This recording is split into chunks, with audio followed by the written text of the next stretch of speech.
Avez-vous déjà eu l'impression qu'en faisant ce qu'il fallait, vous n'aviez récolté que du rejet? Avez-vous été pris à partie, critiqué, voire ostracisé pour avoir conservé votre foi, vos principes, votre espoir? Alors ce message est pour vous. Pourquoi le livre de 1 Pierre? Il n'a pas été écrit dans le confort d'un temple, ni depuis une position de pouvoir. Il a été écrit au milieu du feu, tandis que les premiers chrétiens étaient persécutés, dispersés, battus, pour avoir cru en Jésus. Il ne s'agit pas simplement d'une vieille lettre. C'est une carte spirituelle pour des périodes de souffrance, d'injustice, de solitude, d'épreuves que vous ne comprenez pas. Vous découvrirez ici que votre douleur n'est pas vaine, que tu n'es pas seul, et derrière chaque larme se cache une volonté divine. Dans cette histoire, vous rencontrerez un Pedro âgé, non plus le pécheur impulsif d'avant, mais un témoin rétabli qui écrit pour réconforter les blessés. Et pendant que nous voyageons, l'histoire complète du livre de 1 Pierre, vous verrez comment Dieu transforme le rejet en honneur, la souffrance en maturité et l'affliction en gloire. Ce n'est pas un message de défaite, c'est un message de résistance, identité, de l'espoir vivant. Alors ouvrez votre cœur, car ce que vous allez entendre, cela pourrait vous redonner la force que vous pensiez avoir perdue. C'est l'histoire complète du livre de 1 Pierre, et tout commence par vous. Avant de commencer ce récit poignant qui peut transformer votre vision de la souffrance, je vous invite à faire quelque chose de très important. Abonnez-vous à la chaîne si vous ne l'avez pas déjà fait et écrivez dans les commentaires « Dieu me fortifie au milieu du feu ». Cela nous permet non seulement de faire passer ce message à un plus grand nombre de personnes, cela peut aussi être l'encouragement dont un autre cœur a besoin aujourd'hui. Car oui, vous êtes sur le point de découvrir que votre douleur n'est pas vaine. Voici l'histoire complète du livre de la première épître de Pierre, et ça commence maintenant. 1. Pierre, le pécheur devenu apôtre du royaume, imaginez l'odeur de la mer, les filets humides, le craquement d'une barque en bois flottant sur les eaux du lac de Tibériade. C'est le petit matin, et là, au milieu des vagues, se trouve Simon, un homme rude, les mains calleuses à force de travail, habitué à la routine silencieuse de la pêche. Il n'était ni rabbin ni chef religieux. Il n'avait aucun titre et ne s'attendait pas à être le protagoniste d'un destin éternel. Il était simplement un pêcheur. Mais le ciel avait d'autres projets. Un jour, comme les autres, alors qu'il lavait ses filets après une nuit de pêche infructueuse, un homme l'aborda. On l'appela Jésus de Nazareth. Les foules le suivaient partout. Mais ce matin-là, Jésus monta dans la barque de Simon et lui demanda de faire quelque chose d'inhabituel, s'éloigner un peu du rivage, afin qu'il puisse enseigner de là. Simon l'a fait. Il a écouté les paroles de cet homme qui parlait avec une autorité qu'il ne lui connaissait pas. Et lorsque Jésus eut fini de parler, il dit à Simon quelque chose d'encore plus étonnant. « Avancez en eau profonde et jetez vos filets pour pêcher. » Luc 5, 4. Simon hésita. Ils avaient essayé toute la nuit, sans succès. Malgré tout, il répondit « Maître, nous avons travaillé dur toute la nuit sans rien prendre, mais sur votre parole, je jetterai les filets. » Ce qui s'est passé ensuite a changé sa vie à jamais. Les filets étaient si pleins qu'ils commençaient à se déchirer. Il fallut appeler un autre bateau à la rescousse. Il y avait tellement de poissons que les 2 bateaux étaient sur le point de couler. Simon tomba à genoux devant Jésus. Il se sentait indigne, petit, pécheur. Mais Jésus le regarda et dit « N'aie pas peur, désormais tu seras pêcheur d'hommes. » Lucas 5, 10. Et ainsi, l'homme qui vivait de la mer commença à vivre pour le royaume. Simon, que Jésus appelait Pierre, ce qui signifie rocher, devint l'un des disciples les plus proches du Maître. Il fut témoin de miracles impossibles. Il vit des aveugles recouvrer la vue, des paralytiques se relever, des morts ressuscités et même marcher sur l'eau un instant, poussé par la foi et assailli par le doute. Pierre n'était pas parfait. Il était impulsif. Il parlait avant de réfléchir. Il promettait plus qu'il ne pouvait tenir. Il avait juré de ne jamais renier Jésus, et pourtant il l'a renié 3 fois, devant une simple servante, lors de la nuit la plus sombre de sa vie. Et quand le coq a chanté, son cœur s'est brisé. Mais voici le plus merveilleux. Jésus ne l'a pas rejeté. Après sa résurrection, le Seigneur alla à sa rencontre. Il ne l'humilia pas. Il ne le réprimanda pas. Il ne lui posa qu'une seule question à 3 reprises, une fois pour chaque négation. « Simon, fils de Jonas, m'aimes-tu » Et Pierre répondit à 3 reprises, « Oui, Seigneur, tu sais que je t'aime. » À chaque réponse, Jésus rétablissait son objectif. « Nourris mes moutons. » Dès lors, Pierre devint un chef parmi les disciples. Il prêcha à la Pentecôte avec une telle force que 3000 personnes se convertirent en un seul jour. Il guérit les malades, affronta le Sanhédrin, fut emprisonné, mais il ne se cacha plus jamais. Il n'était plus le pécheur craintif qu'il avait été. Il était devenu un apôtre du royaume, un témoin de la gloire du Christ. Et bien des années plus tard, sous l'ombre de l'Empire romain, alors que le monde entier était contre lui et que l'Église souffrait, il prit la plume et le parchemin et écrivit une lettre née non de la peur, mais du feu de la foi. Une lettre qui traverserait les siècles et les continents. Une lettre que nous connaissons aujourd'hui sous le nom de Un Pedro. Car cet homme qui tremblait autrefois devant une servante écrivait désormais pour fortifier toute une génération de croyants persécutés. Et cette histoire ne fait que commencer. 2.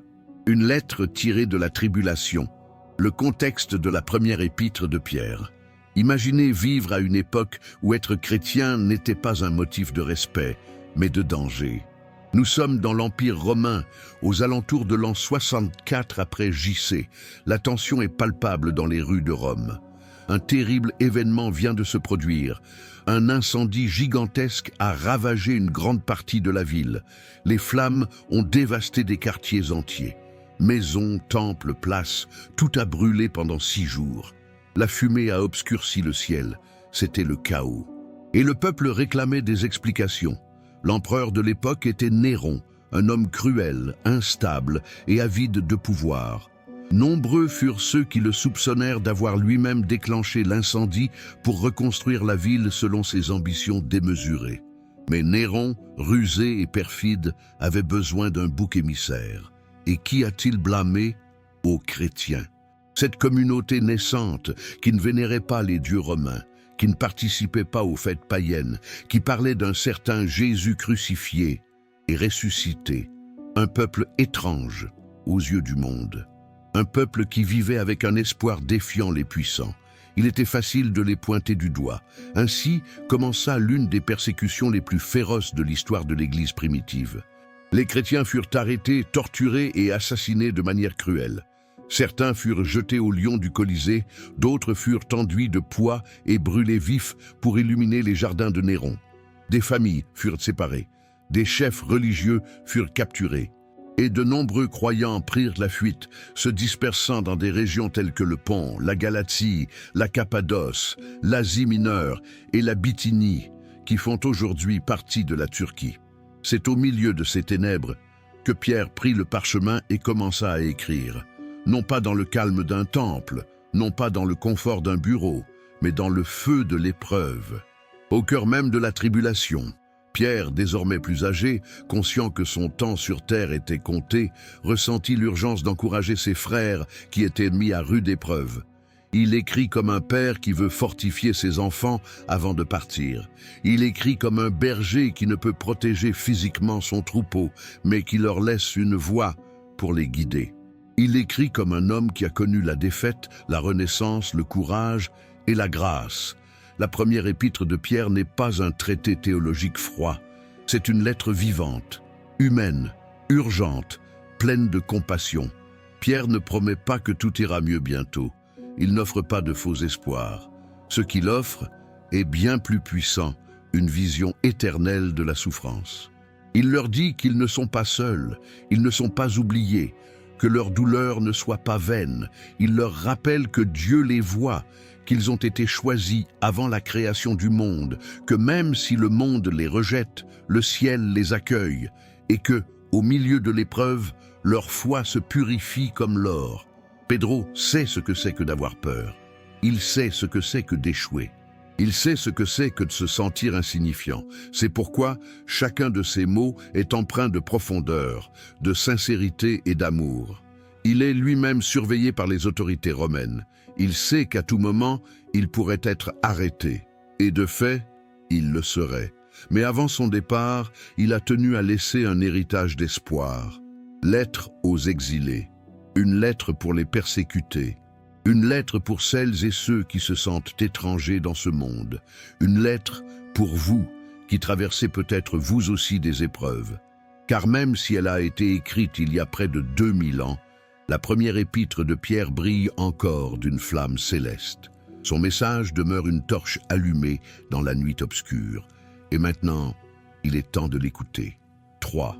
Choisi, bien que rejeté par le monde, avez-vous déjà eu le sentiment d'être rejeté, comme si tu n'avais ta place nulle part, comme si votre foi vous faisait passer pour un étranger, même dans votre propre pays? C'est ainsi que vivaient ces premiers chrétiens à qui Pierre a écrit sa lettre. Ce n'étaient pas des héros de cape et d'épée. C'étaient des hommes et des femmes comme vous, des pères, des mères, des travailleurs, des jeunes avec des rêves, des personnes âgées avec des histoires, des gens ordinaires, mais avec une foi qui les rendait extraordinaires aux yeux de Dieu.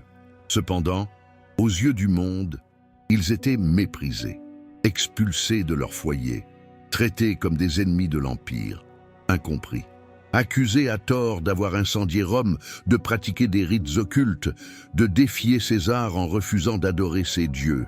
Ils vivaient dans des régions lointaines, le Pont, la Galatie, la Cappadoce, l'Asie et la Bithynie.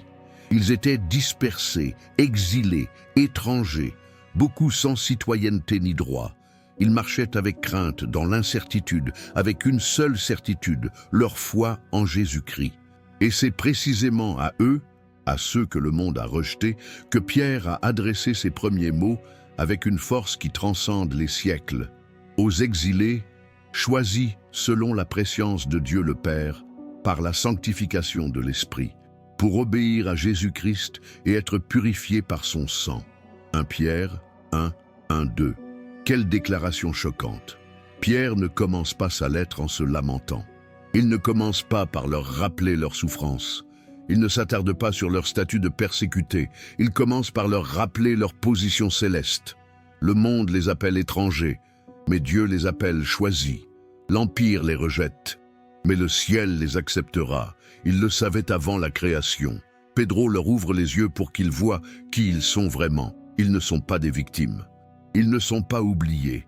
Ils ne sont pas des moins que rien. Ils sont choisis par le Père, sanctifiés par l'Esprit et rachetés par le sang du Fils. Voilà leur identité. Pierre érige un rempart de vérité autour du cœur des croyants. Car, lorsqu'on sait qui l'on est en Christ, on peut résister à tout mensonge de l'ennemi. Le rejet par le monde n'est pas une fin en soi. C'est une preuve supplémentaire que vous n'avez pas votre place dans ce système. Pedro ne leur cache pas qu'ils vivent comme des étrangers, mais il leur rappelle que cette étrangeté n'est pas une malédiction, mais un signe qu'ils sont. D'ailleurs, sa véritable patrie n'est ni la Galatie, ni la Bithynie, ni Rome. Sa citoyenneté est au ciel. Et s'ils sont rejetés par le monde, c'est parce qu'ils ont été agréés par Dieu. À ce moment-là, beaucoup d'entre eux avaient besoin d'entendre cela. Ils perdaient leur maison, leur famille, leurs entreprises. Ils avaient l'impression que tout ce qu'ils possédaient s'effondrait. Mais Pierre les rassure, vous n'avez pas perdu votre identité. Le monde peut leur enlever tout ce qui est extérieur à eux, mais il ne peut toucher à ce que Dieu a placé en eux, à l'éternité. Pierre sème la conviction là où règne la confusion. Il restaure la dignité spirituelle des persécutés. À chaque mot, il leur dit « N'oubliez pas qui vous êtes.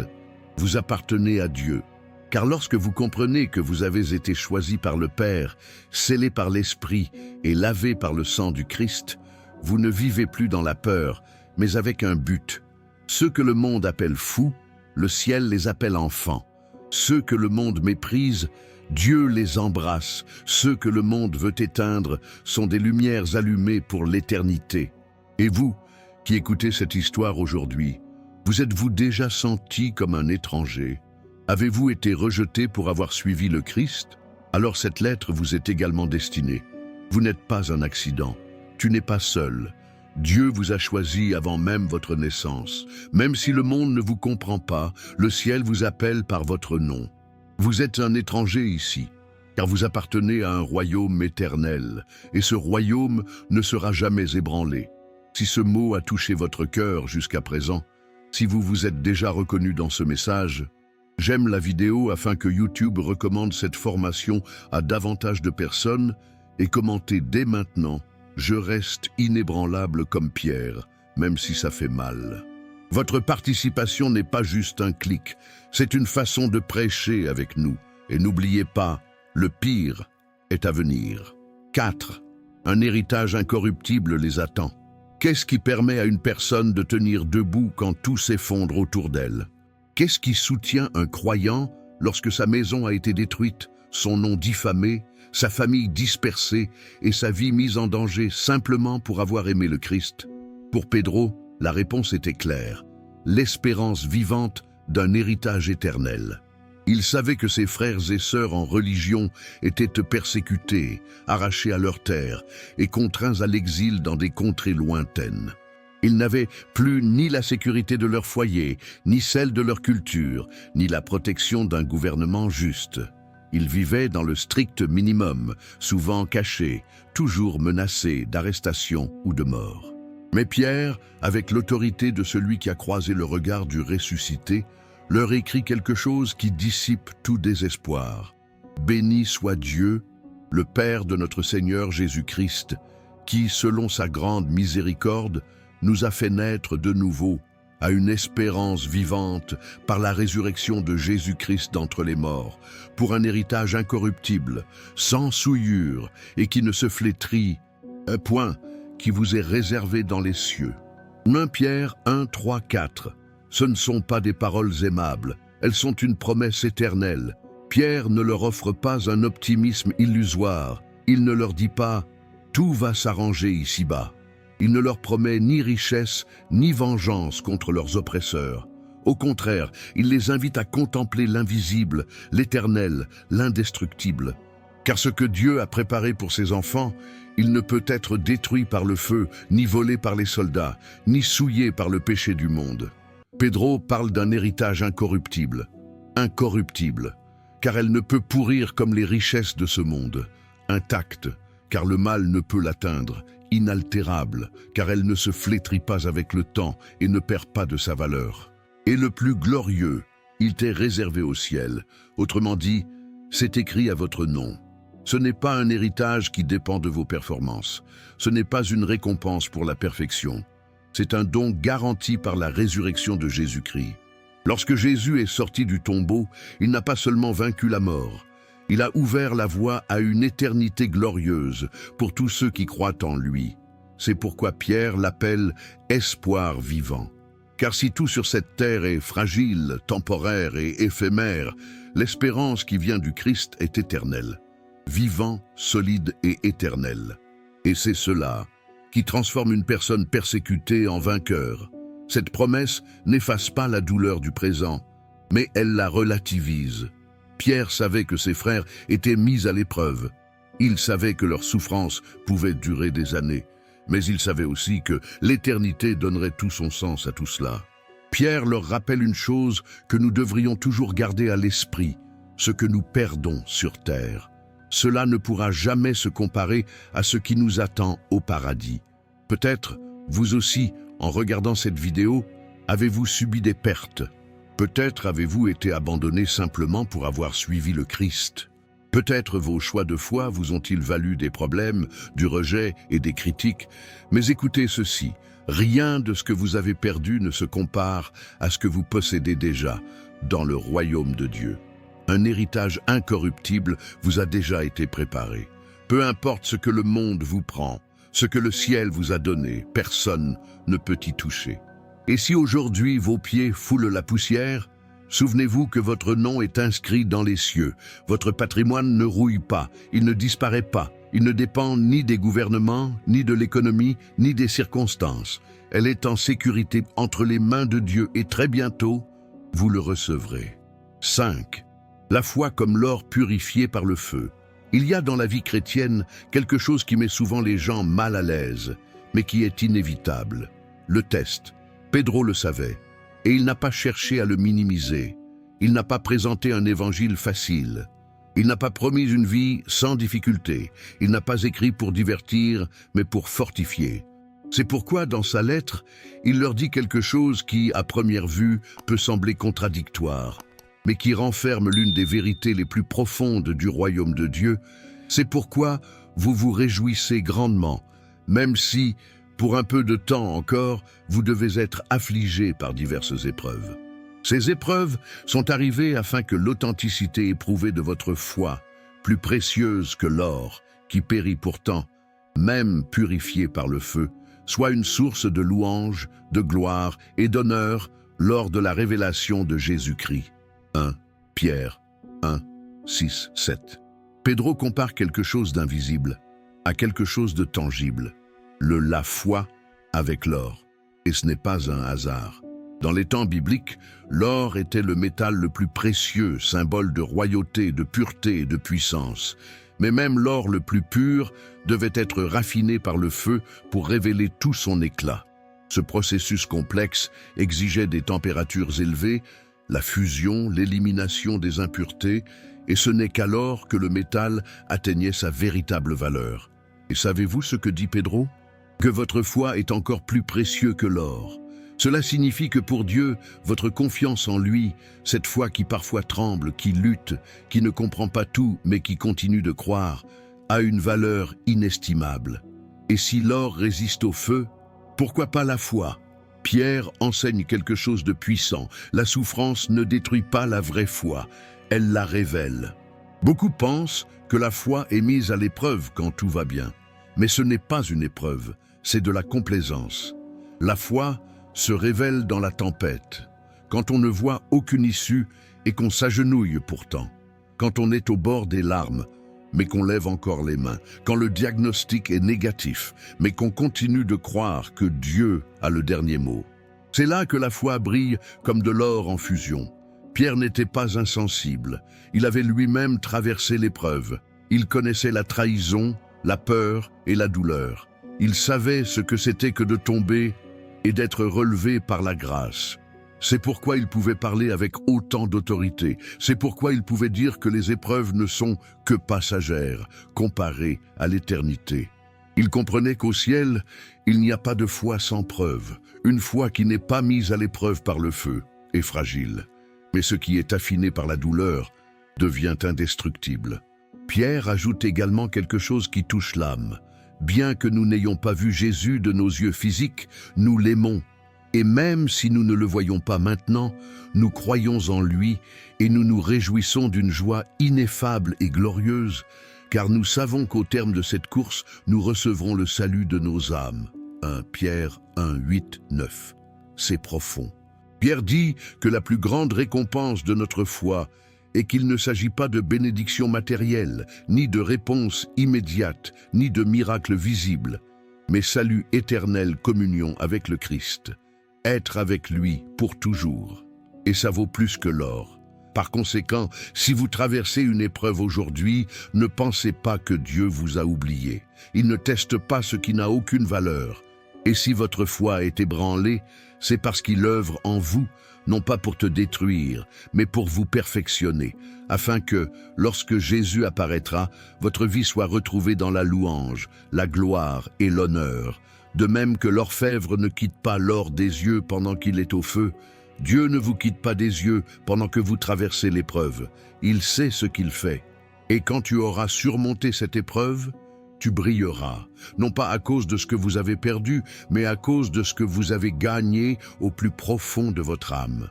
Car la foi, lorsqu'elle résiste au feu, il devient un témoignage éternel. 6. Le mystère révélé. Les prophètes ont parlé de cette grâce. On pense parfois que le message de Jésus a commencé à Bethléem, lorsqu'il est né dans une crèche. Ou encore que l'histoire de la croix a commencé au calvaire. Mais Pierre, dans sa lettre, nous ramène bien plus loin, des siècles en arrière. Cela nous rappelle quelque chose que nous oublions souvent. Cette grâce dont nous bénéficions aujourd'hui a été prédite par les prophètes bien avant notre naissance. Arrêtez-vous et réfléchissez-y. Avant même que tu ne prennes ta première respiration, avant même que cette génération n'existe, des hommes de Dieu écrivaient déjà au sujet du Sauveur qui devait venir. Et ils ne l'ont pas fait pour eux-mêmes, mais pour vous, pour nous. Pedro dit ceci: au sujet de ce salut, les prophètes qui ont prophétisé sur la grâce qui devait vous être accordée ont fait des recherches approfondies et très attentives pour savoir quel temps et quelle personne l'Esprit du Christ qui était en eux indiquait. 1 Pierre 1, 10, 11. C'est impressionnant. Les prophètes ne parlaient pas de leur propre initiative. L'Esprit du Christ, oui, le même Esprit du Messie des siècles avant son incarnation, il les inspirait déjà. Ils écrivaient des choses qu'ils ne comprenaient souvent pas pleinement. Isaïe parlait d'un serviteur souffrant, méprisé et rejeté par les hommes. Mais il l'appelait aussi Dieu puissant, Père éternel, Prince de la paix. Était-il roi ou serviteur, guerrier ou agneau? Les prophètes voulaient le comprendre. Ils ont enquêté, ils ont examiné attentivement. Mais ils savaient qu'ils annonçaient quelque chose de bien plus grand qu'eux-mêmes. Jérémie a parlé d'une nouvelle alliance. Ézéchiel, avec un cœur nouveau et un esprit nouveau. Zacharie vit un berger blessé. Daniel a prophétisé au sujet d'un fils de l'homme qui recevrait un royaume éternel. Mika a annoncé le lieu de naissance, Bethléem. Et David, dans ses psaumes, a écrit des paroles qui sortiraient plus tard de la bouche de Jésus sur la croix. Mon Dieu, pourquoi m'as-tu abandonné? Ils écrivaient tous des pièces d'un grand puzzle prophétique qui ne fut achevé que dans Christ. Pierre dit que ces prophètes ne sont pas utiles à eux-mêmes, mais à nous. Imaginez ceci, des hommes ayant vécu des siècles auparavant, écrivant sous l'inspiration de l'Esprit, sachant qu'un jour, quelqu'un lirait leurs paroles et comprendrait qu'ils parlaient de Jésus. Et maintenant, ce mystère qu'ils n'ont pas entièrement compris a été révélé. Pierre dit que cette grâce a été annoncée par ceux qui vous ont annoncé l'Évangile, par le Saint-Esprit envoyé du ciel. Et puis il ajoute quelque chose d'inquiétant. Des choses que les anges aspirent à contempler. 1 Pierre 1, 12. Oui, même Los Angeles, êtres célestes qui ont contemplé la gloire de Dieu, ils aspirent à contempler ce mystère de la rédemption. Car il y a quelque chose dans la croix que même le ciel ne peut pleinement expliquer. Un Dieu qui se fait homme, un saint qui meurt pour les pécheurs, un homme juste qui souffre pour les injustes, un roi couronné d'épines. Cette grâce n'est pas logique. Elle est divine, elle est glorieuse, elle est éternelle. Et maintenant, il vous appartient. Pedro souhaite que ses lecteurs, et vous aussi qui écoutez ce récit, comprennent quel privilège c'est de vivre dans cette génération. Vous ne cherchez pas dans les ténèbres comme les prophètes. Vous n'attendez pas sans comprendre. Vous avez la révélation complète. Jésus est venu, est mort, est ressuscité et vit éternellement. Vous participez à l'accomplissement de tout ce qui a été écrit.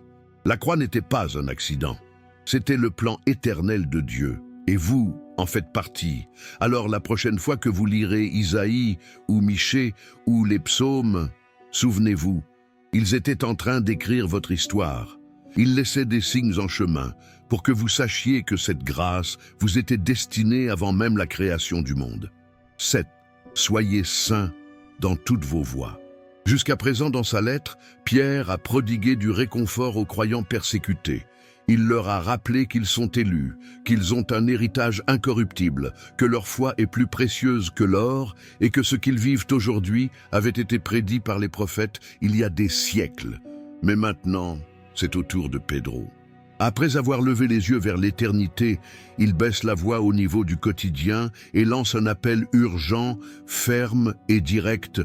C'est pourquoi préparez vos esprits à l'action. Soyez sobres. Mettez toute votre espérance dans la grâce qui vous sera accordée lorsque Jésus-Christ sera révélé.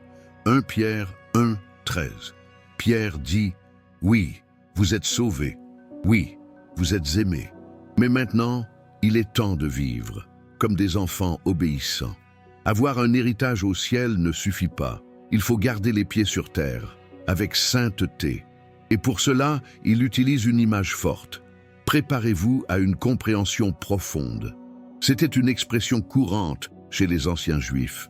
Lorsqu'une personne s'apprêtait à courir, à combattre ou à travailler, elle releva sa longue tunique et la ceignait, laissant ses jambes libres.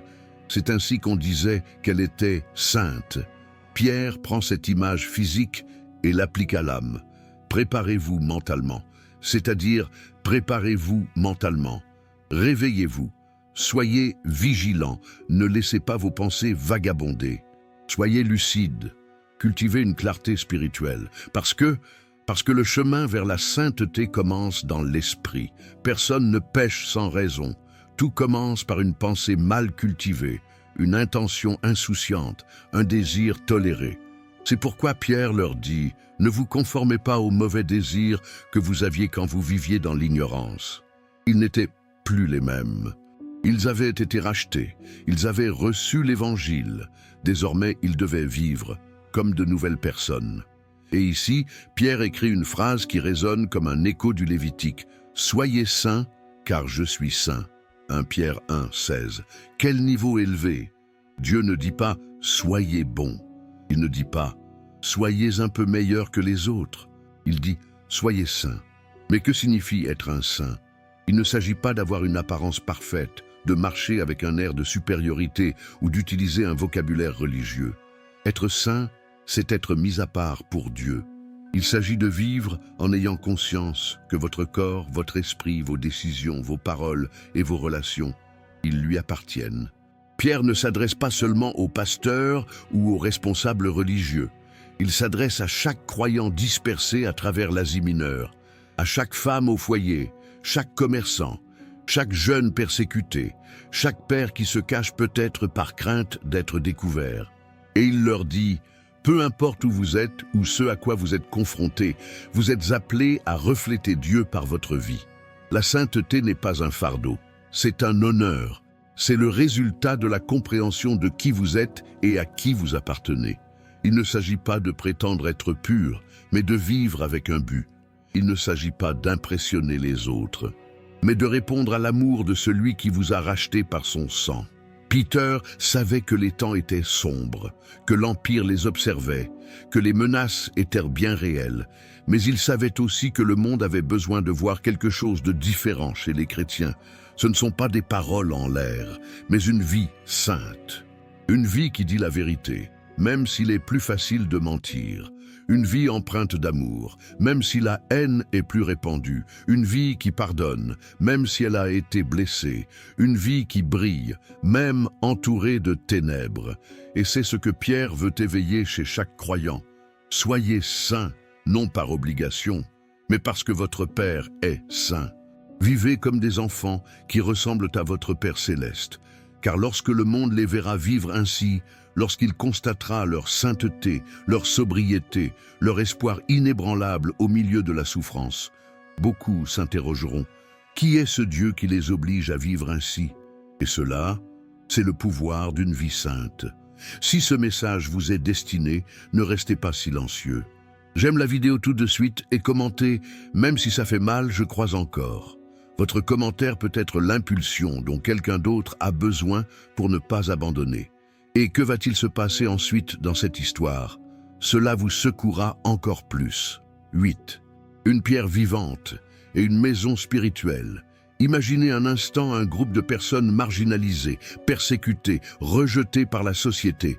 Des personnes arrachées à leur foyer, dépouillées de leurs biens, stigmatisées pour leur foi, réduites au silence pour leur espérance. Telle était la condition de nombreux croyants auxquels Pierre s'adresse. Et maintenant, au milieu de cette scène de douleur et de dispersion, Pierre leur révèle une vérité puissante, quelque chose qui change la façon dont ils se perçoivent. Approchez-vous de lui, la pierre vivante, rejetée par les hommes, mais choisie par Dieu et précieuse à ses yeux. Et vous aussi, comme des pierres vivantes, vous êtes bâtis pour former une maison spirituelle. 1 Pierre 2, 4, 5. Quelle image puissante! Pierre les appelle pierres vivantes. Il ne s'agit pas d'une simple métaphore. Il est question d'une construction spirituelle, Un temple qui n'est pas fait de briques ni de colonnes, mais d'êtres humains. Et au centre de ce bâtiment, il y a une pierre vivante, Christ, une pierre que le monde a rejetée, une pierre que les chefs religieux méprisaient, une pierre crucifiée. Et pourtant, Dieu a déclaré choisi et précieux. Pierre rappelle aux croyants qu'ils font partie de quelque chose de bien plus grand que leur souffrance, qu'ils ne sont ni seuls ni oubliés. Dieu les unit pour construire un temple spirituel en qui ils demeurent. Ce n'est pas un bâtiment avec des murs, c'est une communauté qui a un but. Et vous, oui, vous, êtes une pierre vivante dans cette construction divine. Mais sachez-le, vous n'êtes pas une pierre comme les autres. Vous avez été placé là par le grand architecte de l'univers. Il n'improvise pas. Rien n'est dû au hasard dans son œuvre. Chaque pierre a une place précise. Chaque vie a une fonction spécifique. Pierre leur dit qu'ils sont en train d'être construits comme sacerdoces sacrés pour offrir des sacrifices spirituels agréables à Dieu par Jésus-Christ. C'était révolutionnaire. Jusque-là, le sacerdoce était réservé à une élite spécifique au sein de la nation d'Israël. Seuls les Lévites pouvaient entrer dans le temple et y offrir des sacrifices. Mais maintenant, par le Christ, chaque croyant devient prêtre. Ils n'ont pas besoin d'intermédiaires humains, ils ne sont pas limités par un lieu physique. Chacun, où qu'il soit, peut offrir à Dieu son adoration, sa prière, son service, sa vie. Pierre cite alors une ancienne prophétie d'Isaïe. « Voici, je pose en Sion une pierre angulaire, choisie et précieuse, et quiconque croit en lui ne sera pas confondu. » 1 Pierre 2,6. Cette pierre angulaire, c'est le Christ. Il est le fondement. Il soutient toute la structure. Tout le reste est aligné sur lui. Mais Pierre lance aussi un avertissement. Pour ceux qui ne croient pas, cette même pierre devient pierre d'achoppement et rocher qui fait tomber. V8. Le même Christ qui sauve confronte aussi. Celui qui refuse de croire trébuche, non pas parce que la pierre est mauvaise, mais parce que son cœur refuse d'abandonner. Mais toi, dit Pierre tendrement, avec force, dans un soupir du fond de son âme, vous n'êtes pas comme eux. Et c'est là qu'il prononce l'une des plus belles déclarations de toute l'Écriture. Mais vous êtes une race élue, un sacerdoce royal, une nation sainte, un peuple acquis à Dieu, afin que vous puissiez proclamer les louanges de celui qui vous a appelé des ténèbres à son admirable lumière. 1 Pierre 2, 9. Ressentez-vous le poids de ces mots, lignée choisie, sacerdoce royal, nation sainte, un peuple acquis par Dieu. Ce ne sont pas de simples étiquettes spirituelles, ce sont vos identités éternelles. Vous n'êtes plus des âmes errantes, vous n'êtes plus des parias, vous n'êtes plus des oubliés de l'histoire. Vous faites partie d'une nation sainte, animée d'une destinée céleste. Et votre appel est clair. Proclamez les vertus de celui qui vous a fait sortir des ténèbres, de ton ignorance, de ta vie sans but, de ton passé brisé, et vous a fait entrer dans sa merveilleuse lumière. Pierre conclut sa réflexion en leur rappelant d'où ils viennent. Vous qui n'étiez autrefois pas un peuple, mais maintenant vous êtes le peuple de Dieu, qui autrefois n'avait pas obtenu miséricorde, mais maintenant vous avez obtenu miséricorde. 1 Pierre 2, 10. Quelle transformation! Vous êtes passé de non-ville à être le peuple de Dieu, de l'absence de pitié à être couverte par elle. Pierre redonne sa dignité à chaque croyant qui lit cette lettre. Et aujourd'hui encore, ces mots résonnent, parce que vous aussi faites partie de cette maison spirituelle. Tu es une pierre vivante.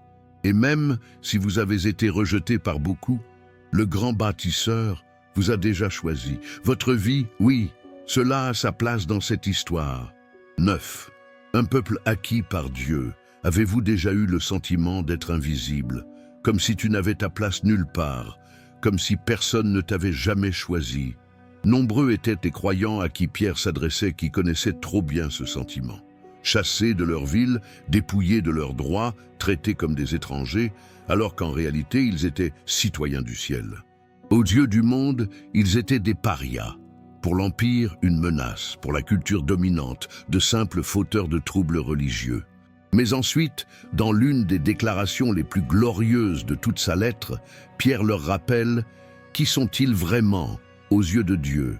Mais vous êtes une race élue, un sacerdoce royal, une nation sainte, un peuple acquis par Dieu, afin que vous puissiez proclamer les louanges de celui qui vous a appelé des ténèbres à son admirable lumière.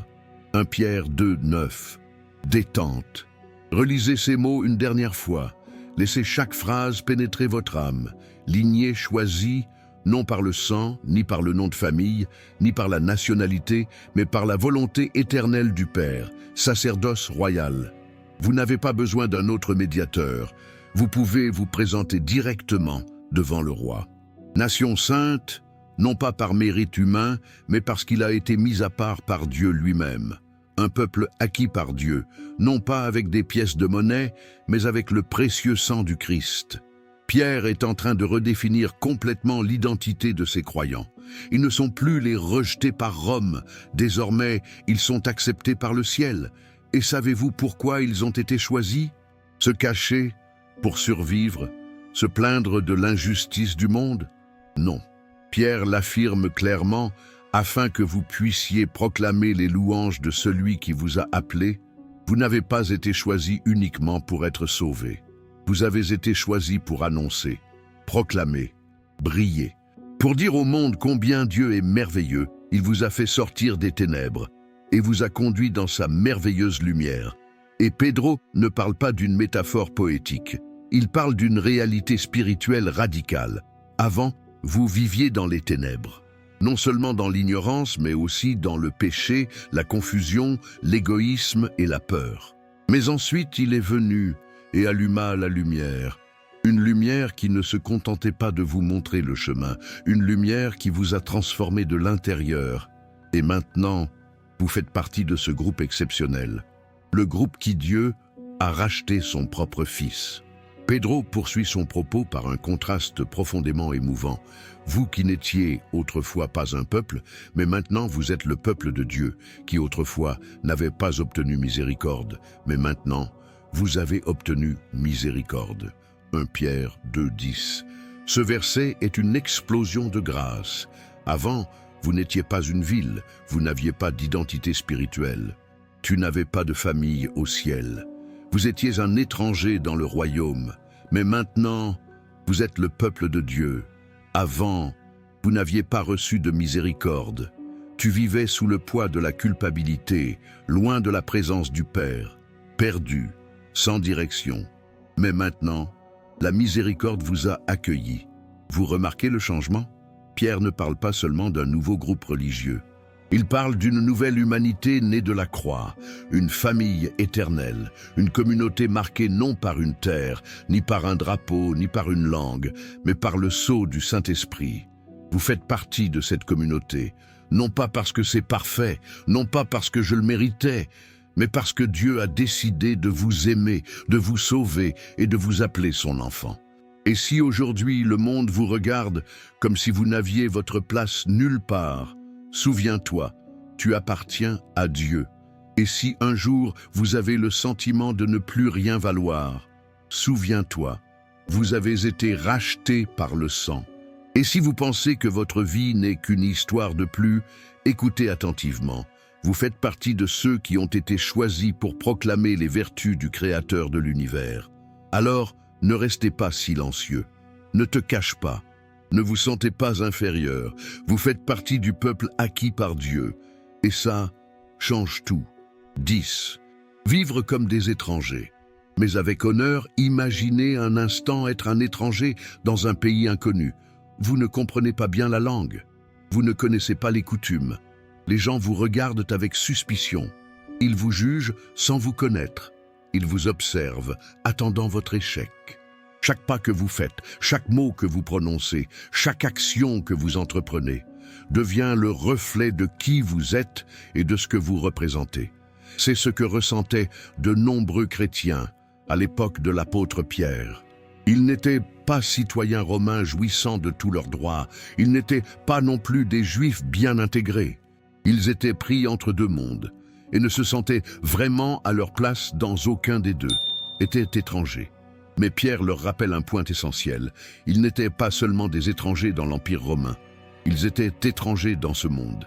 Et avec une tendresse pastorale, il leur dit: Bien-aimés, je vous exhorte, vous autres étrangers et exilés, à vous abstenir des désirs charnels qui font la guerre à votre âme. 1 Pierre 2, 11. Vous voyez, Pierre ne les appelle pas citoyens terrestres, il les appelle pèlerins. Et que fait un pèlerin? Il continue de marcher, il n'est pas attaché à l'endroit où il se trouve. Il ne vit pas pour bâtir un royaume ici, car il sait que sa véritable demeure est au ciel. Mais cette citoyenneté céleste n'excuse en rien une vie désuète. Bien au contraire, Pierre les exhorte: abstenez-vous des désirs charnels. Car ces désirs, même s'ils sont attrayants, courants, voire célébrés par la culture, ils luttent contre l'âme. Pierre savait que l'ennemi n'attaque pas toujours par la violence extérieure. Parfois, il attaque par la séduction intérieure, par les pensées, par les habitudes, par des tentations silencieuses qui, peu à peu, affaiblissent le cœur. C'est pourquoi vivre comme un étranger nécessite une surveillance interne. Mais ce n'est pas tout. Pierre va plus loin. Il leur dit: vivez bien parmi les gentils, de sorte que dans ce qu'ils murmurent contre vous comme malfaiteurs, glorifiez Dieu au jour de sa visitation, lorsque vous considérez vos bonnes œuvres. 1 Pierre 2, 12. Quel message puissant! Pierre reconnaît que les chrétiens étaient calomniés. Ils se disaient rebelles, ennemis de César, et s'opposaient à la culture, à la religion et à l'ordre établi. Mais Pierre ne leur dit pas « faites valoir vos droits » ou « défendez-vous par la violence ». Il leur dit « vivez avec excellence ». Car lorsque votre conduite brille, même ceux qui vous calomnient sont forcés de reconnaître qu'il y a quelque chose de différent chez vous. Peter leur enseigne que la meilleure défense est un témoignage irréprochable. Puis il introduit un principe encore plus radical. Pour l'amour du Seigneur, soumettez-vous à toute autorité humaine, que ce soit au roi en tant que supérieur ou au gouverneur. 1 Pierre 2, 13, 14. Vous vous en rendez compte? Pedro dit que même au sein d'un système corrompu, injuste et hostile, les croyants devraient autorité d'honneur. Non pas parce que les dirigeants étaient justes, mais parce que Dieu est juste. Car honorer l'autorité, lorsqu'on le fait pour l'amour du Seigneur, c'est une façon de manifester sa confiance dans le royaume qui est au-dessus de tous les royaumes. Cela ne signifie pas obéir au péché, ni rester silencieux face à l'injustice. Cela signifie vivre avec sagesse, intégrité et une conscience pure, en sachant que tout ce que nous le faisons comme représentants du ciel. Pedro le résume parfaitement. Car telle est la volonté de Dieu, qu'en faisant le bien, il puisse faire taire l'ignorance des insensés. 1 Pierre 2, 15.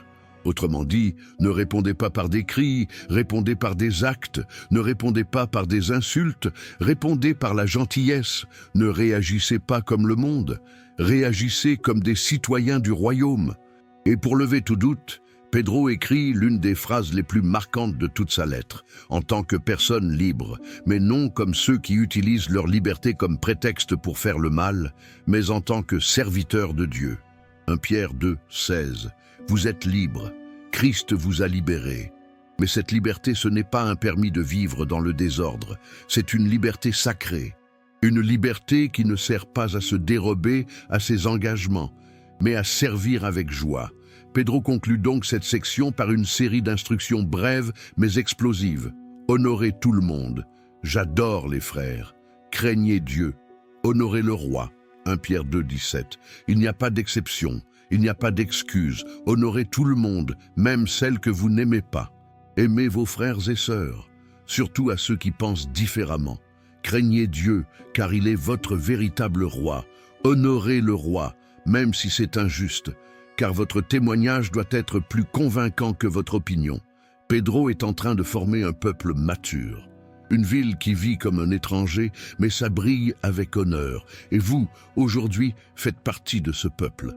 Peut-être que le monde ne vous comprend pas. Vous êtes peut-être mal compris. Vous pourriez être traité comme un étranger. Mais n'oubliez pas, votre citoyenneté est au ciel. Et tandis que vous parcourez cette terre, faites-le avec dignité, avec sagesse, avec excellence, avec honneur. Parce que même si vous êtes étranger ici, Vous êtes un ambassadeur du royaume éternel. 11. Le Christ, le serviteur souffrant. Il y a des moments dans la vie où les injustices nous frappent de plein fouet. Vous vous efforcez de bien faire, et pourtant vous restez incompris. Vous agissez avec intégrité, et vous êtes rejeté. Vous parlez avec amour, et ils répondent par la moquerie. Vaut-il la peine de continuer à faire le bien quand le monde semble récompenser le mal? Pierre répond par l'une des vérités les plus profondes et les plus transformatrices de tout l'Évangile. Car c'est à cela que vous avez été appelés, car le Christ a aussi souffert pour nous. Il nous laisse un exemple afin que vous puissiez suivre leurs traces. 1 Pierre 2, 21. Arrêtez ici. Pedro dit que la souffrance injuste n'est pas un échec du chemin chrétien, mais une partie de la vocation. Et il ne le dit pas froidement. Il l'affirme en désignant le cœur même de notre foi, Christ. Le Christ n'est pas venu uniquement pour être admiré, est devenu l'imiter. Et si lui, le Saint, l'innocent, le Fils de Dieu, a souffert injustement, pourquoi devrions-nous nous attendre à une vie sans douleur? Pierre ne présente pas Jésus comme un chef politique, ni comme un martyr romantique. Il le présente comme le serviteur souffrant, qui n'a commis aucun péché, et on ne trouva pas de tromperie dans sa bouche, qui lorsqu'il était maudit, ne répondait pas par une malédiction. Lorsqu'il souffrait, il n'était pas menaçant, mais a confié l'affaire à celui qui juge avec justice. 1 Pierre 2, 22, 23. Réfléchissez à ceci. Jésus a été battu et il n'a pas levé la main. On lui a craché dessus et il n'a pas répondu à l'insulte. Il a été accusé à tort et ne s'est pas défendu avec colère. Il fut cloué sur une croix et à partir de là, il pria pour ses bourreaux. Ce n'est pas de la faiblesse, c'est puissance sous contrôle. Voilà la sainteté incarnée. Voilà le plus bel exemple de la façon de vivre quand on souffre pour avoir fait le bien. Pierre nous invite à considérer la croix non seulement comme un lieu de salut, mais aussi comme un modèle. Jésus n'a pas seulement porté nos péchés pour nous les pardonner, lui-même a porté nos péchés dans son corps sur le bois, afin que nous, étant morts au péché, vivons pour la justice. 1 Pierre 2, 24. Vous vous en rendez compte? La croix n'est pas seulement la fin du péché, c'est le début d'une nouvelle vie, une vie guidée non par la vengeance, mais par la justice, une vie non pas dominée par la chair, mais par l'esprit, une vie qui ne répond pas au mal par plus de mal, mais par le bien qui vient du Christ. Pierre conclut ce passage par une image émouvante, par les blessures de qui tu as été guéri. Car vous étiez comme des brebis errantes, mais maintenant, vous êtes retournés au berger et à l'évêque de vos âmes. 1 Pierre 2, 24, 25. Nous étions comme des moutons, perdus, sans direction, vulnérables, suivant nos propres chemins. Et pourtant, le Christ est venu à notre rencontre. Il nous a sauvés. Il nous a guéris avec ses blessures. Et cela nous a ramenés, non pas à une religion ni à une routine, mais à une relation avec lui. Maintenant, nous avons un pasteur. Nous avons désormais un gardien de nos âmes. Et si lui, notre berger, a souffert par amour, ne devrions-nous pas aussi apprendre à souffrir avec un but précis? Pierre ne vous demande pas d'être un martyr. Cela vous montre que le plus grand triomphe d'un chrétien n'est pas d'éviter la souffrance, mais de la traverser avec le caractère du Christ. Car lorsqu'on endure l'injustice avec dignité, lorsque vous répondez docilement aux critiques, lorsque vous choisissez le pardon plutôt que le ressentiment, vous n'imitez donc pas seulement le Christ, vous manifestez sa présence vivante en vous. Et ça change des vies. Si cette histoire vous touche au plus profond de votre âme, faites une pause d'1 seconde. Aimez la vidéo si ce n'est pas déjà fait et écrivez dans les commentaires « Ma foi est toujours vivante, même si je suis au cœur de l'épreuve ». À chaque fois que vous commentez, ce message porte plus loin. Et vous aidez aussi les autres à trouver du réconfort dans la parole. Ne vous déconnectez pas, le plus révélateur reste à venir. 12. L'appel aux épouses et aux maris croyants. Dans un monde où les relations sont constamment mises à l'épreuve, où les mariages sont testés par le temps, la douleur et les différences, Pierre fait une pause dans sa lettre pour parler de quelque chose de profondément spirituel, maison. Oui, au beau milieu d'une lettre adressée aux croyants persécutés et dispersés dans tout l'Empire romain, l'apôtre prend le temps de parler du mariage. Car Pierre savait que la foi ne se vit pas seulement sur les places publiques, elle se manifeste aussi au sein du foyer. Et il le fait sur un ton pastoral, direct et tendre, mais aussi ferme. Il s'adresse d'abord aux épouses. De même, femmes, soyez soumises à vos maris, afin que même ceux qui ne croient pas à la parole puissent être gagnés sans parole par la conduite de leurs femmes, considérant votre conduite chaste et respectueuse. 1 Pierre 3, 1, 2. Pierre écrit à des femmes chrétiennes qui, dans de nombreux cas, elles étaient mariées à des hommes non-croyants. Imaginez-le. Une femme qui a trouvé le Christ. Sa vie a été transformée, son cœur s'est éveillé. Mais chez elle, elle vit avec quelqu'un qui ne partage pas cette foi, qui ne comprend pas ses larmes lorsqu'elle prie, qui se moque de son espérance, qui l'empêche peut-être même d'aller à l'église. Et que lui répond Pedro? Devrions-nous en discuter? Dois-je faire pression sur lui? Dois-je l'abandonner? Non. Il lui dit, vivez de telle sorte qu'il voit le Christ en vous. Pierre ne parle pas de faiblesse. Il parle d'une influence spirituelle silencieuse mais puissante. Elle n'a pas besoin de crier, car son témoignage parle de lui-même. Et Pierre va encore plus loin.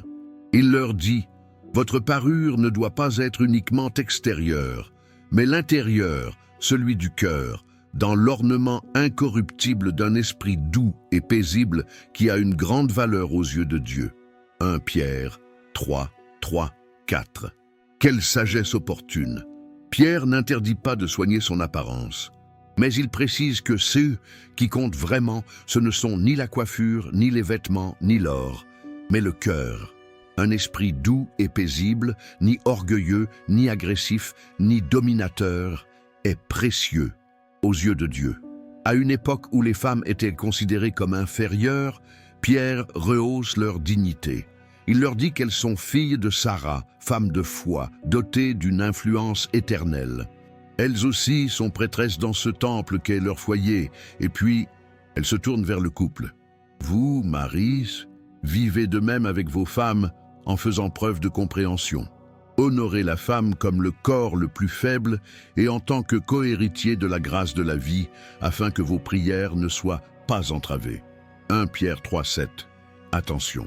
Pierre ne parle pas à cet homme comme à un seigneur dominateur, mais comme à un dirigeant responsable. Il lui dit que vivez avec sagesse, qu'il comprenne sa femme, qu'il l'écoute, qu'il la traite avec tendresse, qu'il la respecte. Lorsque Pierre dit « vase plus faible », il ne parle pas de faiblesse ou d'infériorité spirituelle. Il parle de délicatesse, courage, beauté, comme quelqu'un qui détient un trésor qu'on ne peut pas manipuler avec négligence. Puis il lance un avertissement que beaucoup négligent, afin que vos prières ne soient pas entravées. Oui, Pedro dit que la façon dont un mari traite sa femme influence sa relation avec Dieu. Un homme peut prier, prêcher, aller à l'église, mais s'il méprise, ignore ou maltraite sa femme, votre prière est bloquée. Car Dieu ne bénit pas ceux qui détruisent ce qu'il nous a ordonné de préserver. Peter dresse un tableau clair. La maison n'est pas un champ de bataille, c'est un autel. Un lieu où le Christ doit régner, non seulement dans les hymnes chantés, mais aussi dans les paroles prononcées, dans les silences respectés, dans les décisions prises. À une époque où l'amour est devenu un sentiment éphémère, Pierre nous rappelle que l'amour chrétien est sacrifice, honneur et sainteté, des épouses qui exercent une influence par leur caractère, des maris qui font preuve de compassion, des mariages qui reflètent le Christ et son Église. Et vous, si vous êtes mariés, ou si vous le serez un jour, souviens-toi, votre mariage n'est pas seulement le vôtre, c'est un lieu sacré où Dieu veut manifester sa gloire. Vivez en croyant au sein de votre foyer, pas seulement le dimanche, mais tous les jours. Car là où le Christ règne à la maison, il y a de la lumière, même dans les jours les plus sombres. 13. Ne craignez pas la souffrance, vous serez bénis. L'une des questions les plus difficiles que chaque croyant se pose à un moment donné de sa vie est la suivante. Pourquoi est-ce que je souffre si je fais ce qu'il faut? Pierre connaissait cette question. Il l'avait entendue maintes fois. Il l'avait ressentie au plus profond de lui-même. Il avait été arrêté, flagellé, persécuté pour le Christ. C'est pourquoi, dans sa lettre, il s'adresse à ses frères qui souffraient eux aussi injustement et leur écrit avec une tendresse courageuse, avec des mots à la fois bouleversants et consolateurs. Et qui est celui qui peut vous faire du mal si vous recherchez le bien? 1 Pierre 3, 13. Autrement dit, qui peut véritablement vous détruire si votre vie est entre les mains du Dieu qui gouverne tout? Pierre ne promet pas l'immunité face à la douleur. Il ne nie pas l'existence des injustices. Son propos est bien plus profond. Même si le monde tente de vous blesser, il ne peut atteindre ce qui est éternel en vous. Et puis, il prononce l'une des déclarations les plus provocatrices et les plus glorieuses de toute la lettre. Mais même si vous deviez souffrir pour la justice, vous êtes bénis. 1 Pierre 3, 14. Vous le voyez, souffrir pour avoir fait le bien, ce n'est pas une malédiction, c'est une bénédiction. Ce n'est pas un signe d'abandon, c'est une preuve de loyauté. Ce n'est pas une défaite, c'est une étape du voyage du royaume. Pierre rappelle un enseignement de Jésus lui-même dans le Sermon sur la montagne. Heureux ceux qui sont persécutés pour la justice, car le royaume des cieux est à eux. Matthieu 5, 10. La culture du ciel est différente. Là, ils souffrent pour avoir fait ce qui était juste. Cela est perçu comme un honneur et non comme un échec. Pierre poursuit donc, « N'ayez donc pas peur d'eux et ne vous laissez pas troubler. » 1 Pierre 3, 14b. Ne vous laissez pas intimider. Ne laissez pas la peur éteindre votre foi. Ne troquez pas votre intégrité contre l'acceptation.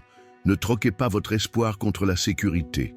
Et Pierre nous livre alors l'une des plus belles exhortations du Nouveau Testament. Mais sanctifiez dans vos cœurs Dieu, le Seigneur, et soyez toujours prêts à répondre, mais avec douceur et respect. Et surtout quiconque vous demande de justifier l'espérance qui est en vous. 1 Pierre 3, 15. Quelle puissance! Pedro ne leur dit pas de brandir des banderoles ni de répondre par des cris. Il leur dit « Sanctifiez Dieu en vous-même, placez le Christ au centre, tenez bon. » Et lorsqu'on leur demande pourquoi ils ne renoncent pas, pourquoi ils continuent de croire, pourquoi ils ne perdent pas leur sérénité, répondez, mais faites-le avec tact, avec respect. Vous n'avez pas besoin de gagner les débats, vous avez besoin de montrer de l'espoir qui brûle en vous. Car cet espoir ne peut être caché. Pierre forme des croyants mûrs, non pas des guerriers orgueilleux, mais de véritables témoins de la vérité. Et pour conclure cet enseignement, il ajoute un avertissement qui transforme. Ayez une bonne conscience, afin de ne pas être insensible aux murmures qui vous accusent d'être malfaisants. Que ceux qui calomnient votre bonne conduite en Christ soient couverts de honte. Car il vaut mieux, si telle est la volonté de Dieu, souffrir pour avoir fait le bien, plutôt que de faire le mal. 1 Pierre 3, 16, 17. Est-ce que tu comprends? Votre conscience tranquille est un bouclier, ton intégrité est une lumière. Et votre souffrance, si elle survient au nom de la justice, ce n'est pas une punition, c'est un témoignage. Pierre ne vous appelle pas à rechercher la souffrance, mais il vous dit que s'il faut souffrir pour faire le bien, n'ayez pas honte, ne vous cachez pas, ne reculez pas. Car dans cette douleur apparemment injuste, il existe une gloire invisible, mais bien à l'œuvre, et Dieu te voit. Le ciel vous honore, et votre vie, même sous pression, peut être la Bible que d'autres lisent. Alors n'ayez pas peur, vous serez bénis. 14. Le jugement commence par la maison de Dieu. Pierre avait déjà parlé de la souffrance. Il avait déjà affirmé que souffrir pour avoir fait le bien n'est pas une défaite, mais une bénédiction. Or, au chapitre 4 de sa lettre, l'apôtre intensifie encore la dimension spirituelle de son message. Il n'écrit pas comme quelqu'un qui observe de loin, mais comme quelqu'un marché les pieds dans le feu. C'est pourquoi ce passage commence par un avertissement qui résonne comme le tonnerre dans l'âme des croyants. Bien-aimés, ne soyez pas surpris de l'épreuve ardente qui vous arrive, comme si quelque chose d'étrange vous arrivait. 1 Pierre 4, 12. Ce n'est pas une coïncidence, ce n'est pas une punition, et le feu de l'épreuve. Pierre ne mâche pas ses mots. Il appelle la souffrance par son nom, feu. Un feu qui fait mal, un feu qui brûle, un feu qui semble injuste, mais qui a une finalité divine. Et alors il prononce une phrase que seul quelqu'un qui a vu la gloire de Dieu au-delà de la douleur pourrait dire « Mais réjouissez-vous dans la mesure où vous participez aux souffrances du Christ, afin que vous aussi vous réjouissiez et soyez dans l'allégresse lorsque sa gloire sera révélée. » 1 Pierre 4, 13. Est-ce que tu comprends? Lorsque vous souffrez à cause de votre foi, vous ne faites pas que résister. Vous participez aux souffrances du Christ lui-même, et qui partage sa croix, il partagera également sa gloire. Pierre s'adresse aux croyants persécutés, aux familles déchirées par leur foi, aux hommes et aux femmes qui ont perdu leur emploi, leur statut, leur liberté, pour avoir suivi Jésus. Et il leur dit: ne vous inquiétez pas, ne soyez pas surpris, ne vous découragez pas. Le feu qui vous entoure aujourd'hui, c'est le même feu qui purifie votre foi. Mais Peter va encore plus loin. Beaucoup de ceux qui souffraient se demandaient peut-être: Dieu est-il en colère contre nous? Sommes-nous jugés? Est-ce une punition? Et alors, Pierre répond par une vérité qui change complètement la perspective. Car le temps est venu pour le jugement de commencer par la maison de Dieu. Et si cela commence par nous, quelle sera la fin de ceux qui n'obéissent pas à l'évangile de Dieu? 1 Pierre 4, 17. Quelle déclaration percutante! Pierre ne dit pas que le jugement commence par les méchants. Il n'est pas dit que Dieu s'occupera d'abord du monde. Il dit que le jugement commence par sa maison, par son peuple. Car Dieu n'est pas indifférent à la sainteté de son peuple.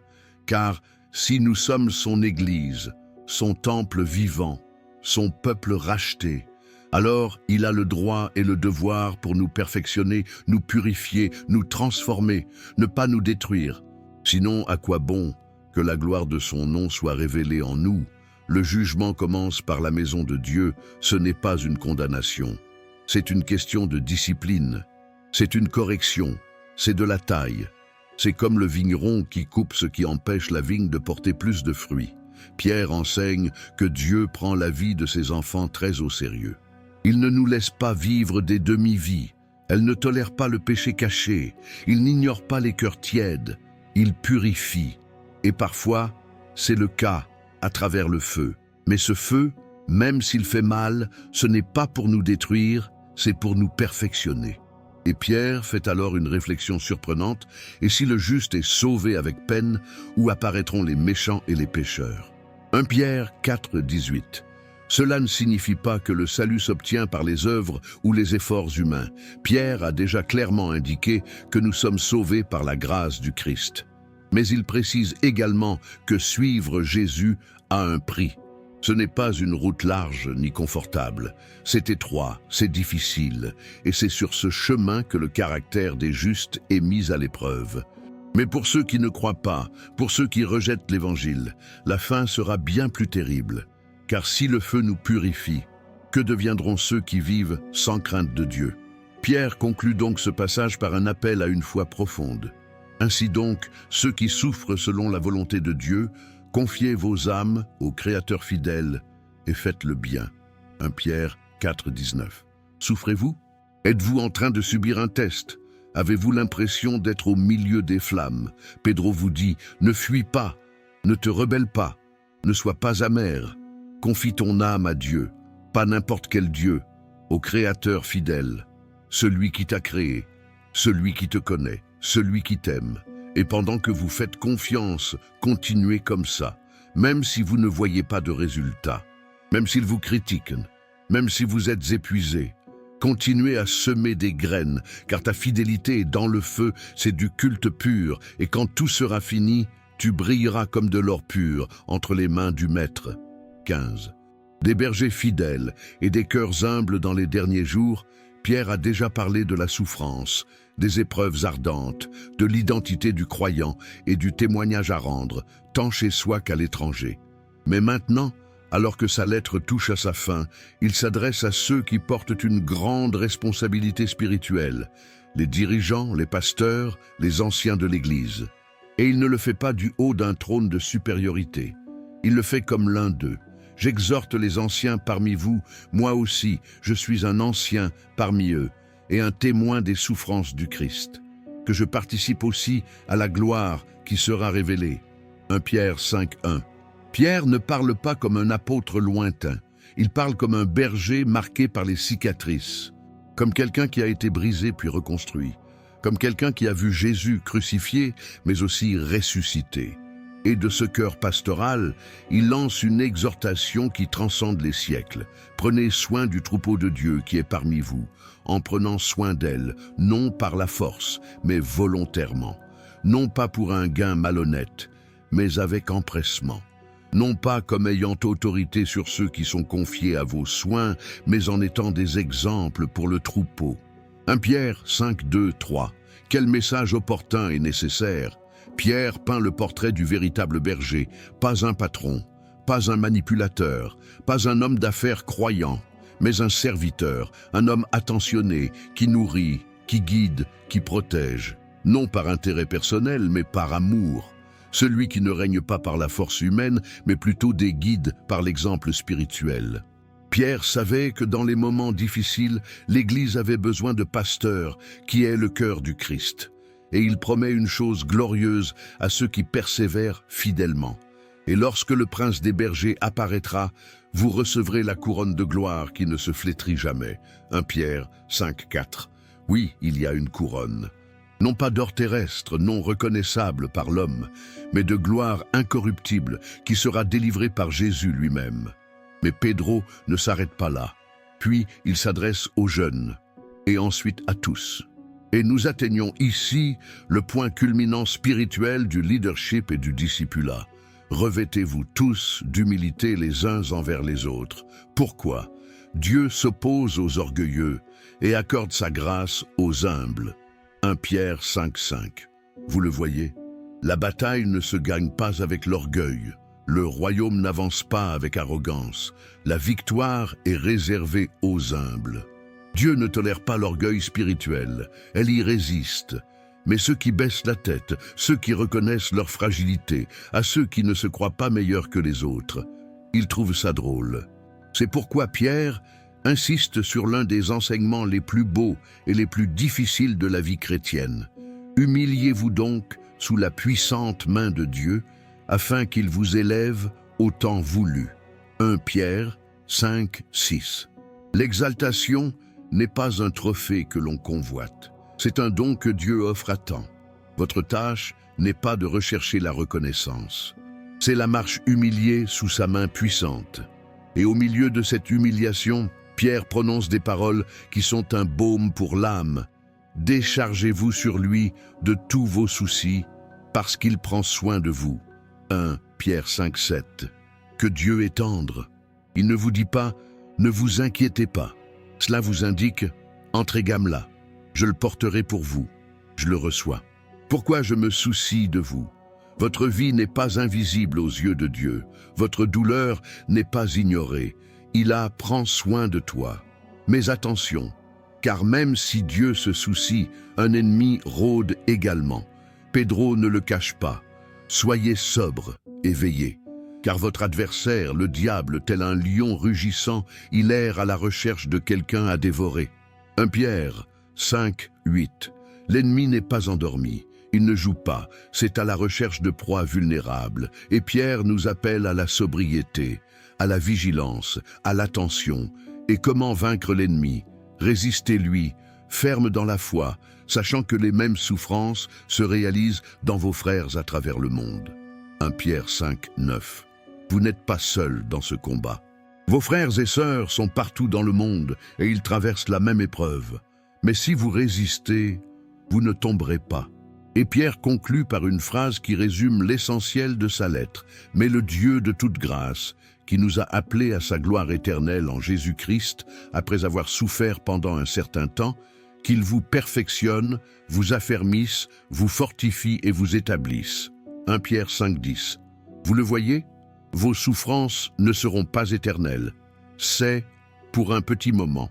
Et puis, Dieu lui-même viendra à vous. Il n'enverra pas d'ange. Et toi, ce sera parfait. Il le confirmera. Cela va se renforcer. Cela va établir, parce que vous n'êtes pas en train d'être détruit.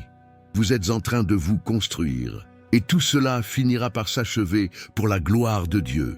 Voici comment se termine la lettre de Pierre, une lettre écrite depuis les flammes, pour fortifier ceux qui marchent au milieu des braises. Une lettre qui nous appelle à vivre dans l'espérance, dans la sainteté, dans la douceur, dans l'humilité, dans la fermeté et les yeux fixés sur le roi qui viendra bientôt. Une lettre qui continue de brûler dans le cœur de ceux qui décident de suivre le Christ jusqu'au bout. Maintenant que vous avez marché avec nous à travers l'histoire complète du livre de 1 Pierre, je veux que vous preniez un instant et que vous respiriez. Car peut-être comme ces premiers croyants, vous aussi, vous vous êtes senti comme un étranger dans votre propre pays. Peut-être avez-vous, vous aussi, été incompris à cause de votre foi. Vous avez dû garder le silence lorsque d'autres vous ont jugé. Vous avez choisi de faire le bien et n'avez reçu que le silence ou pire, le mépris. Peut-être portez-vous des blessures que personne ne voit, des doutes que vous n'osez pas avouer et une lassitude de l'âme que même le sommeil ne peut apaiser.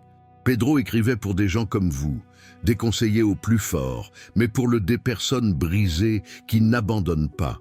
Pas pour ceux qui prétendent tout savoir, mais pour ceux qui suivent croire alors qu'ils saignent. Et dans chaque chapitre, dans chaque mot, dans chaque exhortation, il y a une vérité qui brille comme un feu dans la nuit. Tu n'es pas seul. Vous avez été choisi. Vous avez un but, et ce que vous vivez n'est pas la fin. L'histoire de la première épître de Pierre n'est pas qu'une simple lettre. C'est une voix venue du ciel qui vous dit « Résistez, persévérez, attendez, car une gloire est réservée, une couronne incorruptible, un héritage éternel, un roi qui vous voit et un Dieu qui prend soin de vous. » Alors, si ce message a trouvé un écho en vous, si à un moment donné vous avez senti que cette histoire parlait directement de votre vie, ne l'ignorez pas. Peut-être était-ce Dieu vous rappelant que vous êtes toujours entre ses mains. C'était l'histoire complète du livre de 1 Pierre. Et peut-être, en ce moment même, entamez-vous la partie la plus marquante de votre propre histoire. Celle écrite avec foi, au milieu du feu. Si ce message vous a interpellé, si vous aviez le sentiment que Dieu vous rappelait quelque chose que vous aviez oublié, ne partez pas sans avoir fait 2 choses importantes. Premièrement, vérifiez si vous êtes déjà abonné. Abonnez-vous à la chaîne. Si ce n'est pas déjà fait, cliquez maintenant. De nombreuses autres histoires enrichissantes vous attendent. Deuxièmement, partagez cette vidéo avec quelqu'un qui traverse une épreuve. Cela peut être exactement le mot qu'il a besoin d'entendre. Et avant de conclure, laissez-nous un commentaire. Pierre m'a appris que le feu ne me détruit pas, il me purifie. Merci de vous être joints à nous à l'histoire complète du livre de 1 Pierre. Et n'oubliez pas, Dieu prend soin de toi, toujours.